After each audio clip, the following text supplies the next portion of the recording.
Rims কিচেনে আপনাদের স্বাগত।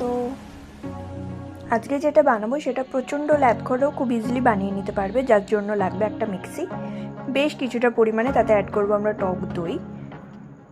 এরপরে আমরা অ্যাড করব বেশ কিছুটা পরিমাণে পুদিনা পাতা ফ্লেভার যেমন পছন্দ তেমন তোমরা অ্যাড করতে পারো। এরপরে দিয়ে দেবো বেশ কিছুটা পরিমাণ মধু মিষ্টির জন্য। মেন একটা জিনিস আমি অ্যাড করতে ভুলে গেছি, সেটা হলো নুন, যেটা তোমরা লাস্টে অ্যাড করে দেবে। আচ্ছা, তোমার দাঁত যতটা ঠান্ডা সহ্য করতে পারবে সেই মতো বরফ অ্যাড করে নিও, আর অ্যাড করো বেশ কিছুটা পরিমাণে জল। খুব বেশি জল দিও না, জাস্ট হালকা একটু জল দেবে। এবার 5 থেকে 7 সেকেন্ডের মধ্যে তোমার বাড়িতে বানানো মোস্ট রিফ্রেশিং ড্রিঙ্ক রেডি। এবারে মা যখন বলবে যে বাড়ির কোনো কাজ তুই করিস না, সারাদিন বসে থাকিস, ফোন গুতাস, তখন জাস্ট এরকম এক গ্লাস বানিয়ে নিয়ে গিয়ে মায়ের সামনে ধরবে। এবার মায়ের রাগ গলে পুরো জল।